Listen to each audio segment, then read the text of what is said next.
Je m'appelle Céline Morel, j'ai 38 ans et j'habite à Lyon. Jusqu'à là. Veille de notre vol, je croyais sincèrement qu'un voyage en famille à Lille. Maurice allait être ce qui ramènerait enfin un peu de lumière dans la vie de ma fille. Pendant des semaines, elle avait fait le décompte comme si c'était Noël. Son anniversaire et toutes les bonnes choses du monde réunies en une seule. Elle avait fabriqué une petite chaîne en anneaux de papier et en déchirait un chaque matin. Elle s'entraînait à dire des mots en créole qu'elle trouvait sur Internet. Elle avait même scotché des dessins de poissons tropicaux et de récifs coralliens sur notre réfrigérateur comme si elle y était déjà à moitié. Cela peut paraître insignifiant, mais après l'année que nous venions de traverser, là. Voir enthousiaste pour quoi que ce soit était une victoire immense pour moi. Alors, quand mon téléphone a sonné la veille du départ, j'ai cru qu'il s'agissait d'une question de dernière minute sur les valises ou de quelqu'un qui avait oublié son passeport. Au lieu de cela, j'ai entendu la voix de ma mère, calme comme à son habitude, m'annonçant qu'ils avaient décidé que ma fille et moi ne viendrions finalement pas.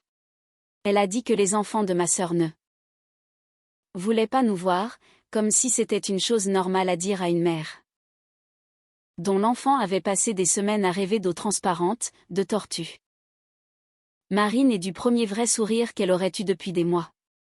Je me souviens être restée là, ma valise à moitié ouverte sur le lit, à l'écouter parler, sentant quelque chose en moi se figer complètement. Je n'ai pas crié. Je n'ai pas supplié. Je ne lui ai même pas demandé de se répéter. J'ai juste souri. Et prononcé 4 mots qui n'avaient de sens pour personne d'autre que moi à ce moment-là, puis j'ai raccroché. 1 minute plus tard, mon téléphone a recommencé à sonner. Puis il a sonné encore et encore parce qu'entre la fin de cet appel et le 3e appel manqué éclairant mon écran, les gens qui pensaient pouvoir évincer ma fille du voyage que j'avais payé venaient de réaliser que je n'allais pas pleurer et disparaître en silence. Avant de vous raconter la suite, dites-moi d'où vous regardez cette vidéo et quel temps il fait chez vous en ce moment, je veux voir jusqu'où cette histoire voyage. Dès que j'ai mis fin à cet appel, j'ai posé mon téléphone face contre terre sur le lit et j'ai ouvert mon ordinateur portable. Mes mains étaient stables, ce qui me surprend encore aujourd'hui car à l'intérieur, j'avais l'impression que le sol se dérobait sous mes pieds. Mais j'ai passé la majeure partie de ma vie d'adulte à réparer les erreurs des autres, à résoudre des problèmes avant même que quiconque ne réalise qu'il y en a un.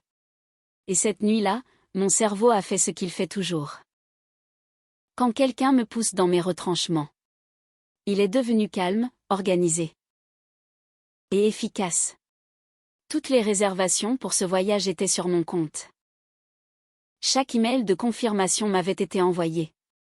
Chaque prélèvement avait été effectué sur ma carte bancaire, les vols, la villa sur pilotis, les transferts de l'aéroport, la pension complète, l'option plongée, absolument tout.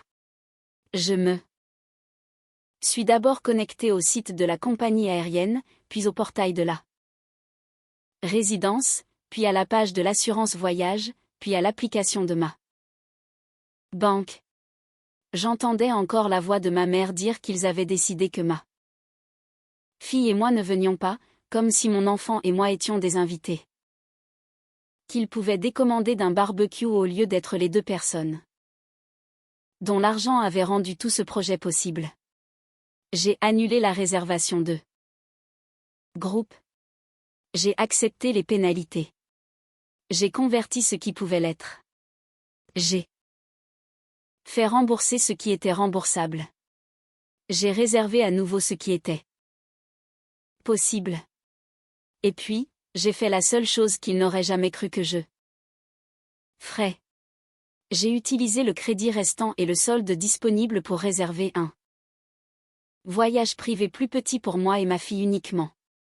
Pas la villa géante. Pour tout le monde. Pas la version construite pour plaire à ma mère et accommoder ma sœur en m'assurant que tout le monde ait la meilleure chambre, la plus belle vue et l'emploi du temps le plus facile. Juste une chambre. Magnifique, assez pour nous deux, sur un départ légèrement décalé avec un nouveau numéro de confirmation et mon nom sur chaque page. Le premier appel est arrivé avant même que j'aie terminé. J'ai laissé sonner, puis un autre, puis encore un autre, ma mère, ma sœur, mon beau-frère, de nouveau ma mère, puis une série de textos si rapides qu'ils s'empilaient avant même que je puisse les lire. Qu'est-ce que tu as fait? Pourquoi est-ce que je reçois des emails? Céline, décroche immédiatement. Tu es devenue folle. J'ai continué à travailler. J'ai posé les passeports sur ma commode. J'ai fermé la valise. Je suis allée voir ma fille. Elle dormait avec l'un de ses petits livres de voyage, ouvert à côté de son oreiller, comme si elle avait essayé de lire pour s'évader. Jusqu'au matin. C'est à ce moment-là que j'ai failli craquer. Pas à cause de l'appel de ma mère, ni de l'insulte, ni même de la trahison. C'était de voir ce petit livre et de savoir que des gens qui partageaient mon sang pouvaient regarder cet enfant et décider quelle était la personne la plus facile à sacrifier. Mon téléphone a vibré à nouveau et cette fois j'ai répondu parce que je savais exactement pourquoi ils appelaient. Ma sœur n'a même pas dit bonjour. Elle a hurlé mon nom comme si j'avais commis un crime. Elle voulait savoir pourquoi la résidence avait annulé la réservation familiale. Elle voulait savoir pourquoi leur vol avait disparu. Elle voulait savoir comment j'avais pu faire ça à ses enfants. J'ai dit la même chose que j'aurais dû dire des années plus tôt. Tu ne peux pas retirer ma fille d'un voyage que j'ai payé et espéré encore en profiter à mes frais. Il y a eu un silence stupéfait comme si j'avais parlé une langue qu'elle ne comprenait pas. Puis elle s'est lancée dans son numéro habituel, me traitant de dramatique, d'instable, de rancunière. Ma mère a pris la ligne en pleurant, disant que j'avais tout gâché, que les enfants étaient confus, que je devais réparer ça immédiatement. Et ce mot réparer m'a presque fait rire parce que réparer les choses était mon rôle dans cette famille.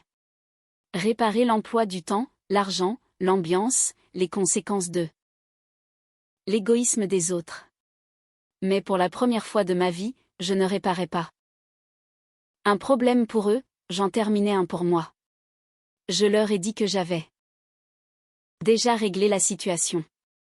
J'ai ajouté que s'ils voulaient des vacances à Maurice, ils étaient libres de payer les leurs. Puis j'ai raccroché à nouveau.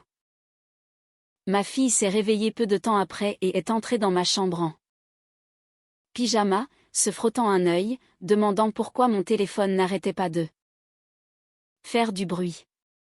Je me suis assise sur le bord du lit, je l'ai serré contre moi. Et je lui ai dit qu'il y avait eu un changement de programme, mais que je préparais quelque chose de bien mieux. Elle m'a regardé avec ses petits yeux fatigués et m'a demandé si nous allions toujours quelque part où l'eau est bleue.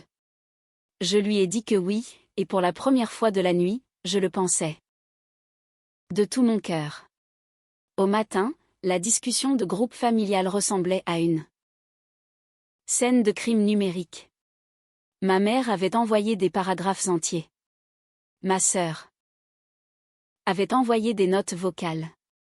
Mon beau-frère était passé de l'indignation aux menaces en moins d'une heure. Il y avait des captures d'écran de mai d'annulation, des accusations à moitié écrites, des émojis en pleurs de ma mère. Qui, bizarrement, me mettait plus en colère que tout le reste. Ma sœur était la plus bruyante, bien sûr. Elle disait que ses enfants avaient déjà fait leur Valise. Elle disait qu'elle avait posé ses congés depuis des mois.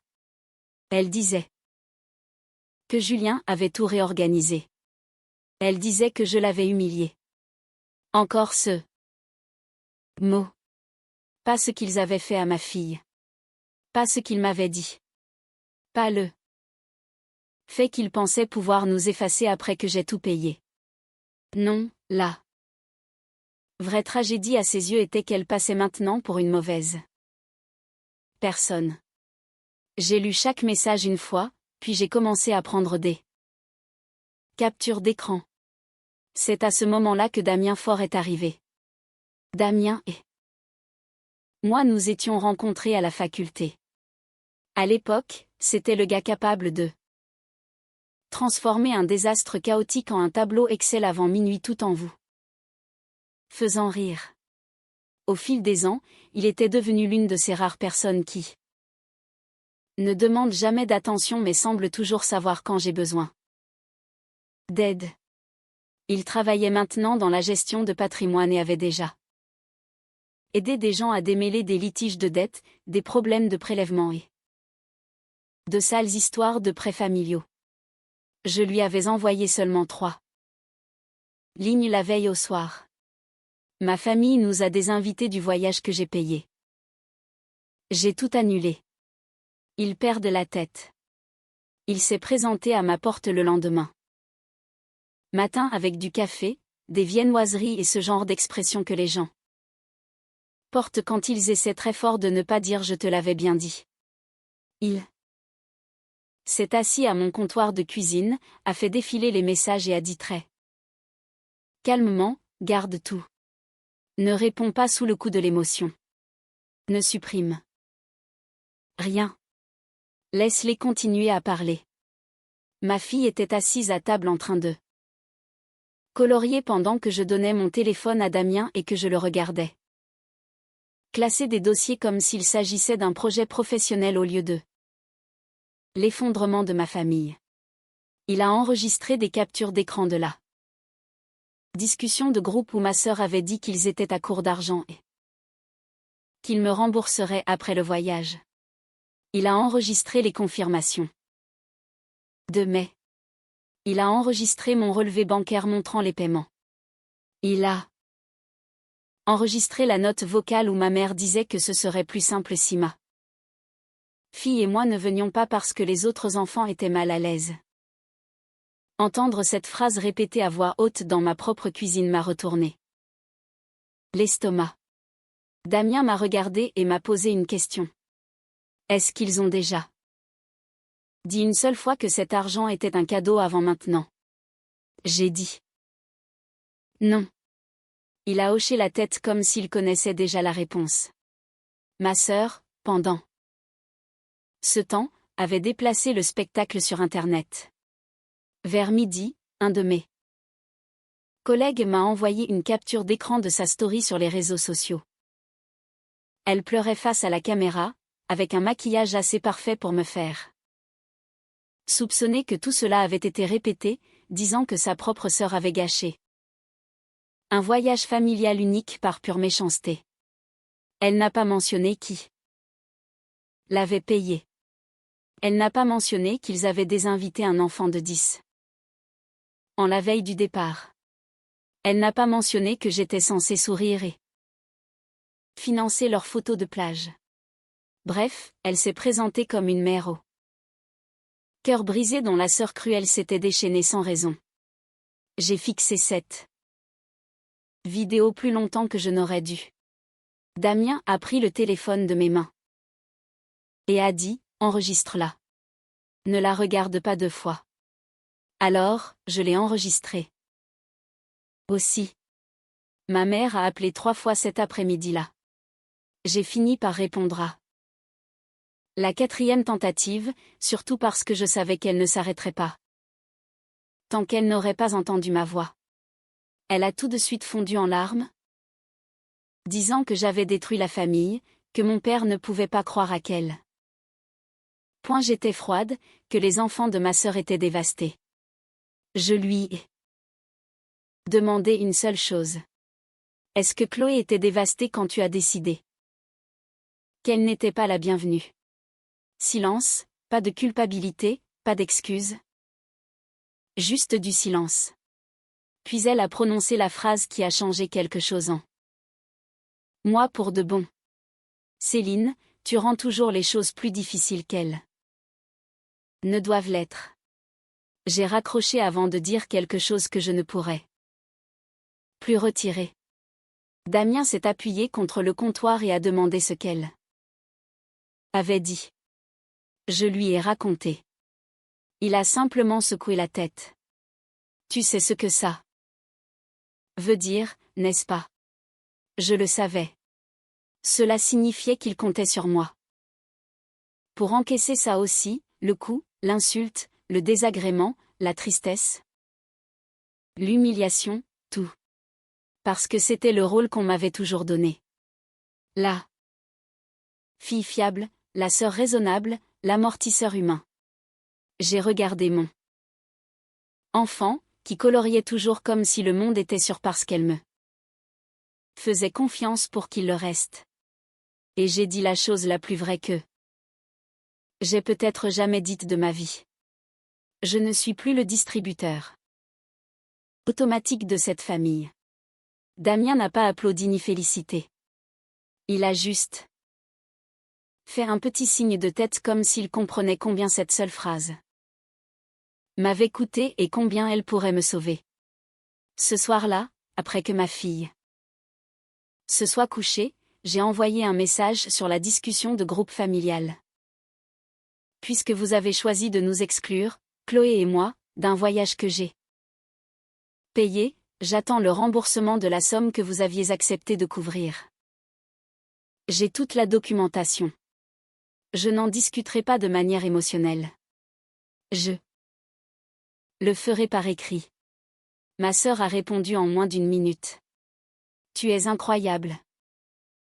Ma mère a dit, après tout ce qu'on a fait pour toi.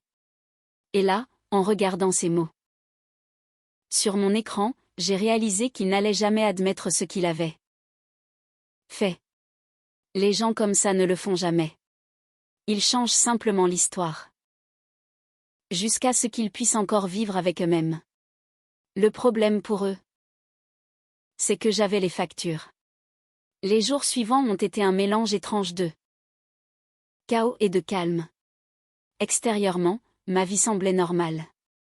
Je me réveillais, préparais ma fille, répondais aux emails professionnels, faisais le dîner, pliais le linge. Intérieurement, j'avais l'impression de retenir une inondation. À deux mains. Ma sœur continuait d'envoyer des messages qui oscillaient violemment entre la rage et la manipulation. Une minute, elle me traitait de vicieuse et d'instable. La suivante, elle disait que les enfants ne comprenaient pas pourquoi tata Céline les détestait maintenant. Puis elle est passée à l'argent parce que c'était là que se trouvait toujours la vraie panique. Julien avait apparemment réservé des vols de correspondance séparés qui n'étaient pas entièrement remboursables. Ils avaient acheté de nouvelles valises. Ils avaient payé pour la garde des animaux. Ils avaient posé des jours de congé non remboursables. Ma mère s'était acheté toute une garde-robe de vacances qu'elle avait déjà montrée à la moitié de ses amis. Rien de tout cela n'avait d'importance quand ils évinquaient mon enfant. Soudain, tout cela devenait crucial quand c'était eux qui perdaient quelque chose. Ma mère a appelé un soir et a pleuré si fort que je pouvais à peine la comprendre. Elle disait que les proches posaient des questions parce que ma sœur s'était plainte à tout le monde. Elle disait que je faisais honte à la famille. Elle disait que cela prenait des proportions inutiles. J'ai failli rire. Ils avaient rendu la chose énorme dès l'instant où ils avaient décidé que ma fille était jetable.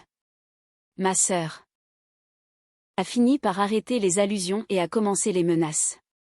Elle a texté qu'elle m'emmènerait au tribunal pour préjudice financier intentionnel. Elle a dit que J'avais agi par malveillance. Elle a dit que je regretterais de l'avoir humiliée. J'ai envoyé chaque message à Damien. Il me répétait la même chose. Laisse-les parler. Plus ils deviennent émotionnels par écrit, mieux c'est pour toi. Mais ce qui faisait le plus mal, ce n'était pas les menaces. C'était ma fille. Elle en savait assez pour comprendre que quelque chose n'allait pas, mais pas assez pour comprendre pourquoi. Elle m'a demandé au petit déjeuner si nous allions toujours voir les petites maisons sur l'eau. Elle a demandé si peut-être le voyage était juste décalé. Elle a demandé si elle avait fait quelque chose de mal. J'ai posé mon café si vite qu'il a éclaboussé la table. Non, mon cœur. Absolument pas. Tu n'as rien fait de mal. Elle m'a regardé une seconde comme si elle essayait de décider si elle me croyait. Et cela m'a presque plus brisé que l'appel original parce que les enfants supposent toujours qu'ils sont la raison pour laquelle les adultes les déçoivent. Je l'ai emmené manger une glace cet après-midi-là, même s'il faisait froid et qu'aucune de nous n'en avait vraiment envie. Je pense que j'avais juste besoin d'un endroit lumineux, bruyant et ordinaire pour lui dire une vérité partielle. Je lui ai dit que parfois, les adultes font des choix méchants parce qu'ils se soucient plus de leur confort que de la gentillesse. Je lui ai dit que quand les gens nous traitent mal, nous ne courons pas après eux pour obtenir de l'amour. Nous protégeons notre paix. Elle n'a pas tout compris et Dieu merci pour cela. Mais elle s'est appuyée contre moi sur la banquette et a demandé si nous pourrions quand même aller quelque part de tropical un jour. Je lui ai promis que nous le ferions. Damien est passé plus tard ce soir-là et m'a aidé à organiser une chronologie, les dates des prélèvements, les dates de confirmation, les promesses sur la discussion de groupe, la date d'annulation, la date de l'éviction, les SMS de menaces, la story sur les réseaux sociaux. Il a imprimé des documents, surlignés des passages, fait des pilettes que je n'aurais pas pu faire seul car chaque fois que je lisais les mots les enfants de ta sœur ne veulent pas là voir, ma poitrine se serrait à nouveau. Il y avait quelque chose dans le fait d'avoir un autre adulte assis à ma table de salle à manger et traitant toute l'affaire pour ce qu'elle était, une véritable injustice.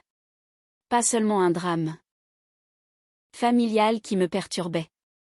Il ne m'a jamais dit une seule fois que je devais leur pardonner. Il n'a jamais suggéré que je surréagissais. Il a continué à m'aider. À un moment donné, il a levé les yeux par-dessus la table et a dit, il compte sur la culpabilité pour faire ce que la logique ne peut pas faire. Cette phrase est restée gravée en moi parce qu'il avait raison. La logique disait que j'avais payé pour quelque chose et que j'en avais été exclu. La logique disait qu'ils avaient reconnu par écrit qu'ils me rembourseraient. La logique disait qu'ils n'avaient aucun droit de bénéficier de mon argent après m'avoir écarté, moi et ma fille. La culpabilité était le seul outil qui leur restait et ils avaient passé des années à l'aiguiser sur moi. C'est aussi cette semaine-là que j'ai appris à quel point ma sœur s'était vantée du voyage. Une de mes cousines m'a envoyé un message en privé pour me demander s'il était vrai que l'incroyable escapade familiale d'Élodie à Maurice était tombée à l'eau. J'ai fixé l'écran. Incroyable. C'est ainsi qu'elle l'avait vendu en ligne, au travail. Et à ses amis. Pas un mot sur la sœur qui finançait tout ce fantasme. Pas un mot sur la nièce dont elle ne voulait pas. J'ai répondu avec prudence puis je suis restée assise sur mon canapé en silence pendant longtemps. L'humiliation qu'elle ressentait maintenant n'était pas quelque chose que j'avais créé. C'était là. Conséquence naturelle du fait de construire son bonheur sur la générosité de quelqu'un d'autre puis de le mettre de côté. À la fin de cette semaine, j'avais cessé d'attendre des remords. C'est là que quelque chose a basculé. La douleur était toujours là. La colère aussi. Mais sous les deux, quelque chose de plus dur commençait à se former. La clarté. Je leur ai donné une chance honnête de régler ça. Damien m'a aidé à rédiger une demande de remboursement formelle qui était directe, factuelle et impossible à mal interpréter. Elle détaillait le montant que j'avais avancé, les messages dans lesquels le remboursement avait été promis, l'annulation de notre participation par leur choix et le montant que j'attendais en retour. Elle leur fixait un délai. Elle ne contenait aucune menace. Elle n'incluait aucun langage émotionnel. C'était délibéré. Je voulais une trace montrant que j'avais d'abord essayé la voie civilisée. Ma mère a répondu par un pavé de texte si long que j'ai dû faire défiler l'écran deux fois. Le fond du message était simple. La famille ne facture pas la famille. L'argent était un cadeau. Je l'avais offert volontiers. Demander un remboursement maintenant était cruel et égoïste. J'ai tout lu une fois puis j'ai tendu le téléphone à Damien parce que ma vision devenait floue de colère. Il l'a lu, a levé les yeux et a dit, « Bien. Elle vient de te donner quelque chose d'utile. » La réponse de ma sœur a été plus courte et plus laide. Elle a dit, « Si j'avais voulu que cet argent soit un prêt, j'aurais dû le rendre clair. » J'ai ri tout haut en lisant ça parce qu'elle savait exactement à quel point c'était clair. Elle était présente dans la discussion de groupe quand elle a demandé si quelqu'un pouvait avancer les frais jusqu'après le voyage. Elle était là quand ma mère a dit que tout le monde réglerait ses comptes plus tard. Elle était là pour chaque supposition que je couvrirais tout maintenant parce que je couvrais toujours tout le temps. Damien et moi nous sommes assis à ma table de cuisine cet après-midi-là pour passer en revue mes options. Compte tenu de la somme en jeu et de la documentation que j'avais, il y avait une véritable issue juridique. Il m'a expliqué les délais, les frais de dossier, la différence entre l'émotion et la preuve, ce qui importait au juge et ce qui n'importait pas. Il ne m'a pas poussé. Il a juste tout exposé et m'a laissé le choix. Cette nuit-là, après que ma fille se soit endormie, je suis restée dans le couloir à regarder la chaîne en papier qu'elle avait fabriquée pour le voyage. Il restait encore quelques anneaux car après que tout ait explosé, elle avait arrêté de les arracher.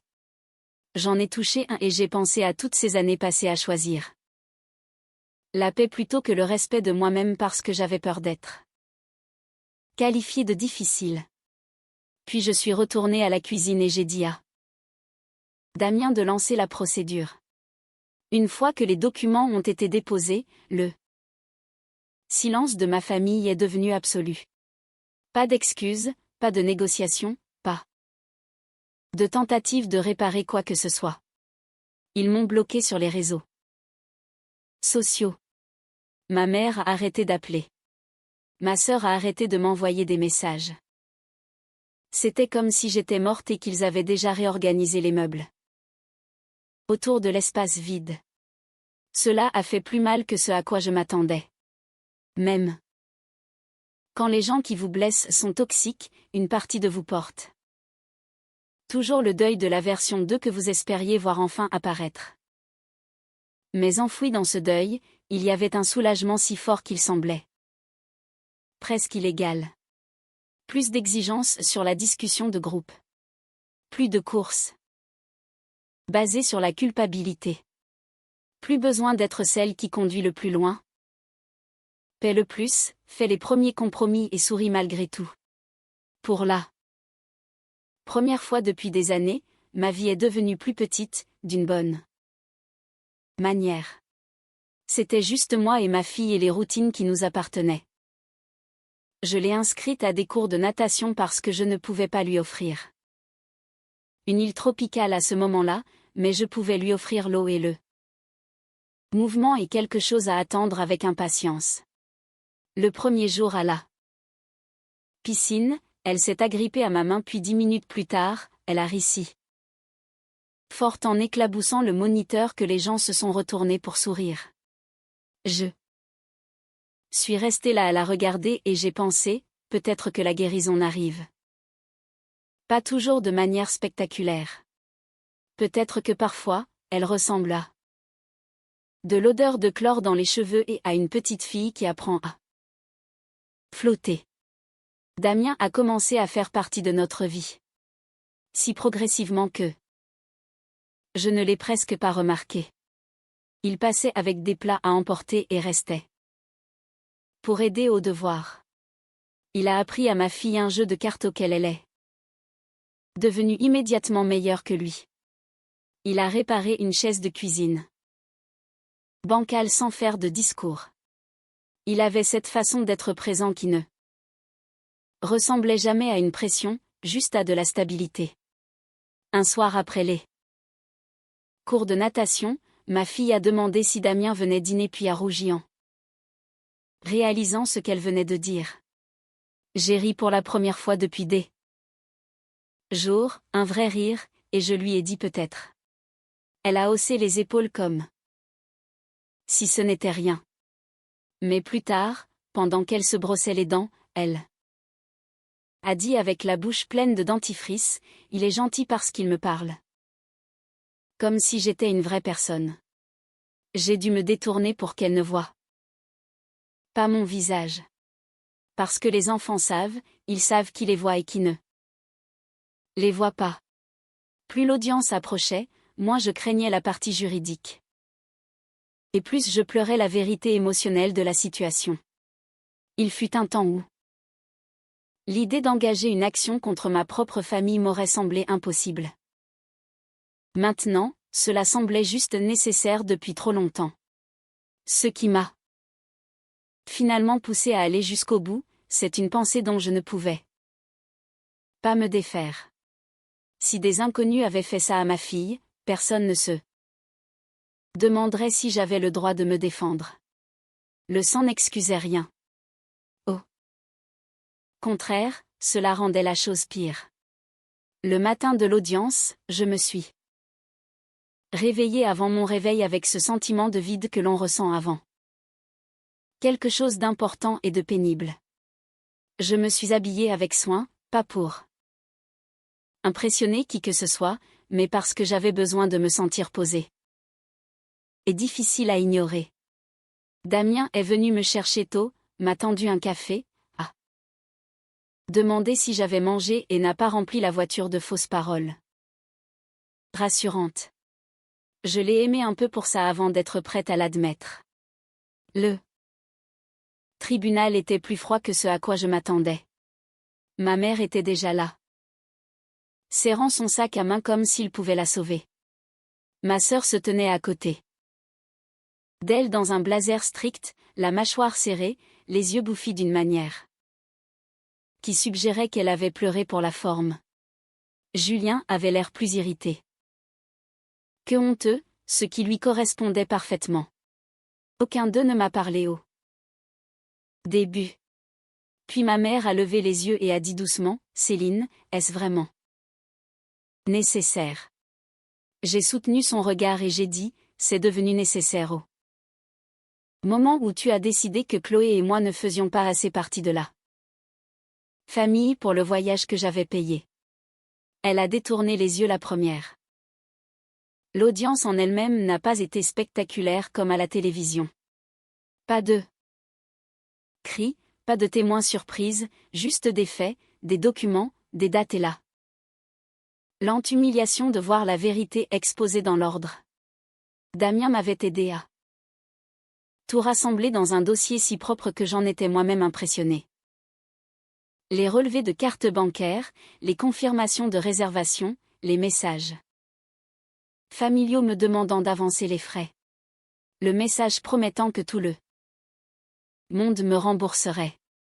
La chronologie montrant quand j'avais été exclu, les captures d'écran de la story de ma sœur jouant la victime. La demande de remboursement, leur refus. Ma sœur a essayé de faire valoir que j'avais surréagi et que le voyage avait seulement été ajusté, pas annulé. Le juge a demandé ajuster comment exactement si la personne qui payait le voyage et son enfant recevait l'ordre de ne pas venir la veille du départ. Ma sœur a bégayé. Ma mère a tenté l'argument du cadeau, mais les messages écrits l'ont immédiatement contredite. Avancer les frais n'est pas le langage d'un cadeau. Régler les comptes plus tard n'est pas le langage d'un cadeau. Tout le monde dans cette salle le savait. Julien a essayé de ramener le sujet sur les enfants, disant que les émotions étaient fortes et que tout le monde essayait de maintenir la paix. Le juge a demandé si exclure un enfant qui n'avait rien fait de mal était leur version du maintien de la paix. Je pense que je n'oublierai jamais le silence qui a suivi. Ce n'était pas seulement qu'ils n'avaient pas de bonne réponse. C'était que pour la première fois de leur vie peut-être, leur tactique familiale habituelle n'avait aucun pouvoir. Il n'y avait pas de culpabilité à utiliser comme arme, pas d'histoire derrière laquelle se cacher. Juste un dossier, juste des preuves, juste la forme laide de ce qu'ils avaient fait. Quand on m'a demandé de parler, je suis restée simple. J'ai dit que j'avais payé pour un voyage familial parce qu'on m'avait demandé d'avancer les frais avec l'entente que je serais remboursée. J'ai dit que ma fille et moi avions été retirés de ce voyage par les défendeurs la veille du départ. J'ai dit que j'avais annulé les réservations parce que je ne subventionnerais pas des vacances dont nous avions été exclus. J'ai dit que je leur avais donné l'occasion de me rembourser et qu'ils avaient refusé. Je n'ai pas pleuré. Je n'ai pas fait de discours sur la trahison. Je n'en avais pas besoin. Les faits étaient assez cruels par eux-mêmes. Le verdict est tombé plus vite que prévu. Le juge a tranché en ma faveur et a ordonné le remboursement du montant soutenu par l'accord écrit et la documentation, plus les frais de justice. Ma mère a fermé les yeux comme si elle avait été frappée. Ma sœur est devenue blanche puis rouge, comme le font les gens quand la honte et la colère se percutent. Julien a grommelé quelque chose entre ses dents qui lui a valu un regard sévère du greffier. Je ne me suis pas sentie triomphante comme je l'avais imaginé. Je me sentais fatiguée, justifiée certes, soulagée certainement, mais surtout fatiguée.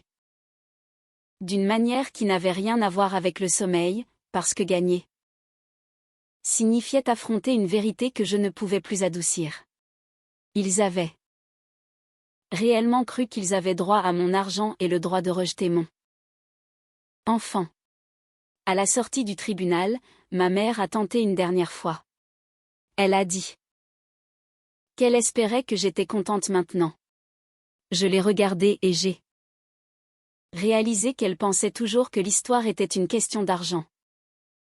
J'ai dit, non, j'en ai juste fini de payer pour être maltraitée. Puis je suis partie. Damien nous a ramenés dans un silence presque total jusqu'à ce que nous arrivions devant chez moi. Ma fille était chez une voisine pour l'après-midi, ce qui laissait la maison calme d'une manière qui semblait presque sacrée.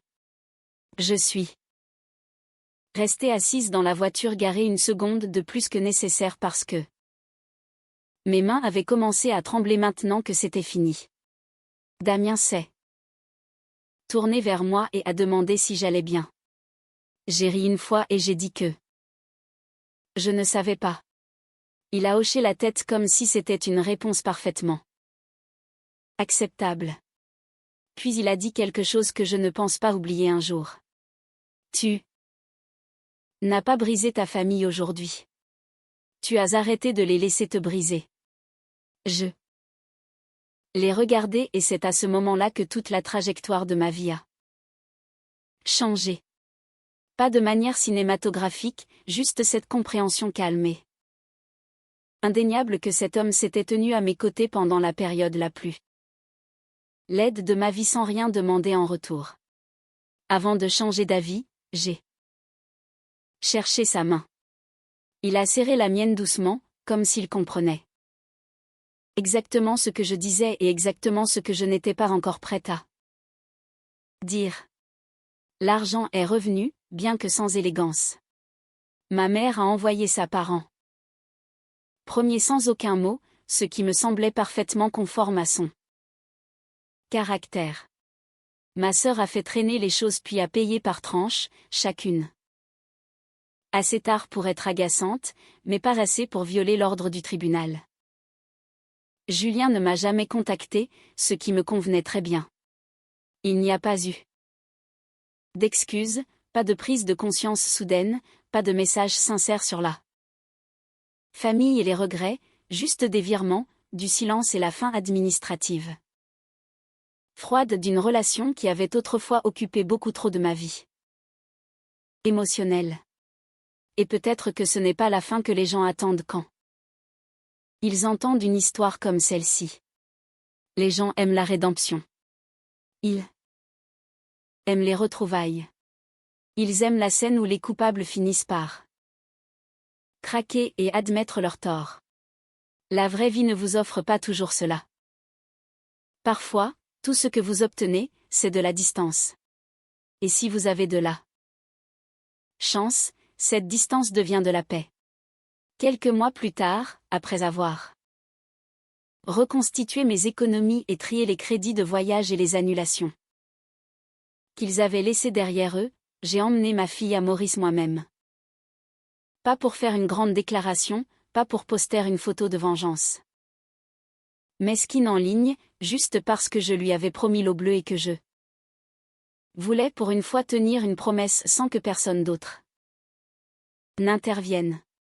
Le voyage a été plus intime que le plan original et 1000 fois meilleur. Pas de dîner de groupe tendu, pas de demande concurrente, pas de faux semblants. Juste moi et ma petite fille mangeant des fruits au bord de l'eau, riant de nos nez brûlés par le soleil, regardant les poissons nager sous le ponton comme des confettis vivants. Un matin, elle s'est tournée vers moi au petit déjeuner et a dit très sérieusement, « Je pense que c'est mieux parce que personne n'est méchant. » J'ai dû baisser les yeux sur mon café une seconde parce que les enfants ont cette façon de réduire les tragédies compliquées des adultes à une phrase si simple qu'elle ressemble à une lame. Elle avait raison.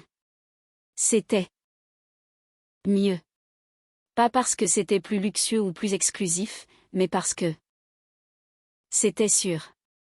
Parce que la joie ne peut réellement exister que là où la peur ne se tient pas à côté d'elle. Damien est resté dans nos vies si naturellement qu'il a commencé à sembler avoir toujours été là. Il venait aux compétitions de natation de ma fille et applaudissait comme si chaque course était les Jeux olympiques. Il faisait des crêpes le dimanche, malmé avec fierté. Il n'a jamais essayé de remplir un rôle que personne ne lui avait demandé de remplir. Il a juste continué à être présent avec patience et gentillesse, ce qui s'est avéré plus puissant que le charme. Environ 6 mois après le procès, il m'a demandé en mariage dans ma cuisine avec de la farine sur sa manche et une sincérité absolue sur le visage. Ma fille a hurlé avant même que je ne réponde. Ce qui nous a tous fait rire assez fort pour que je finisse par pleurer quand même. Ce n'était pas un grand geste romantique dans un restaurant aux chandelles. C'était mieux que ça. C'était vrai. Environ 1 an après l'audience, j'ai appris la partie de l'histoire qui a encore le pouvoir de me vider de l'intérieur si j'y pense trop longtemps. Une parente m'a appelé après une réunion de famille à laquelle je n'avais pas assisté. Et dans ce demi-murmure coupable que les gens utilisent quand ils s'apprêtent à vous dire quelque chose de laid, elle a dit qu'il y avait plus que cela dans la raison pour laquelle les enfants de ma sœur ne voulaient pas de Chloé pendant le voyage. Il s'est avéré que Mathéo et Léa avaient été cruels avec elle depuis plus longtemps que je ne le savais. Ils s'étaient moqués d'elle lors des fêtes. Ils avaient fait des commentaires sur mon divorce. Ils l'avaient blâmée pour des choses que des enfants ne devraient jamais avoir apportées. Et ma sœur et ma mère étaient toutes les deux au courant. C'est la partie qui m'a dévastée. Pas que des enfants puissent être méchants. Les enfants apprennent la cruauté quelque part, et ils peuvent apprendre à faire mieux. Mais les adultes présents dans la pièce savaient que mon enfant souffrait et avaient décidé que le chemin le plus facile était de protéger le confort de l'unité familiale la plus bruyante. Ils n'avaient pas seulement manqué de la défendre. Ils avaient protégé les personnes qui lui faisaient du mal et avaient ensuite essayé de la retirer du tableau. Comme si elle était le problème. Je me suis assise à ma table de cuisine après cet appel et j'ai pleuré d'une manière que je n'avais pas pleuré depuis la nuit précédant le voyage. Pas parce que je voulais que ces gens reviennent. Je ne le voulais pas. Pas parce que je regrettais le procès. Je ne le regrettais pas. J'ai pleuré parce qu'il y a un deuil très spécifique qui vient avec la réalisation que votre enfant portait une souffrance en silence alors que vous essayez encore de gagner l'amour de gens qui n'avaient aucune intention de vous le donner honnêtement. Quand j'ai demandé doucement à ma fille, bien plus tard, si quelqu'un lui avait déjà dit des choses lors d'événements familiaux qui la faisaient se sentir mal, elle est devenue très silencieuse. Puis elle m'en a raconté un peu, pas tout, j'en suis sûre, mais assez. Assez pour que je comprenne pourquoi elle était devenue si réservée après le divorce. Assez pour que je comprenne que l'appel pour Maurice n'était pas arrivé de nulle part. Cela s'était construit par de petites cruautés pendant longtemps. Cette connaissance ne m'a pas donné envie de réconciliation. Elle m'en a guéri. Certaines portes doivent rester fermées. Certaines personnes perdent le droit à votre vulnérabilité. Certaines relations ne survivent que parce qu'une personne continue de saigner pour les maintenir en vie. J'en avais fini de faire ça. La vie maintenant n'est pas parfaite, mais elle est saine d'une manière que je pensais autrefois impossible. Ma fille est plus expressive, plus heureuse, plus forte de la meilleure façon qui soit. Elle nage comme si l'eau lui appartenait. Damien brûle toujours les crêpes. Je prépare toujours trop de valises pour chaque voyage. Nous rions plus en une semaine que je n'avais l'habitude de rire. En des saisons entières de ma vie. Et la leçon que je tire de tout cela est celle que j'aimerais que plus de gens, surtout les parents, comprennent plus tôt. La paix construite sur la douleur de votre enfant n'est pas la paix. L'harmonie familiale qui dépend du silence, de la générosité et du pardon sans fin d'une seule personne n'est pas de l'amour. Et fixer des limites avec des gens qui partagent votre sang n'est pas de la cruauté quand ces gens continuent d'apprendre à votre enfant qu'elle mérite moins de protection que tous les autres dans la pièce. Cette histoire nous rappelle cruellement que le lien du sang ne justifie jamais le manque de respect ou l'abus émotionnel. Dans de nombreuses cultures, et particulièrement dans les structures familiales traditionnelles, on attend souvent des femmes qu'elles soient le pilier sacrificiel, celles qui encaissent les coups pour maintenir une apparence d'harmonie. Céline a fait preuve d'un courage immense non pas en annulant un voyage, mais en choisissant de briser un cycle de Manipulation qui aurait fini par détruire l'estime de soi de sa propre fille. Le fait que sa famille ait préféré l'exclure plutôt que de confronter leur propre comportement toxique montre que leur priorité n'a jamais été le lien familial, mais le contrôle et l'avantage financier. En portant l'affaire devant les tribunaux, elle a transformé une trahison intime en une leçon de dignité. C'est une invitation pour chacun d'entre nous à évaluer nos relations non pas sur la base des souvenirs ou des titres, mais sur la réalité du respect mutuel.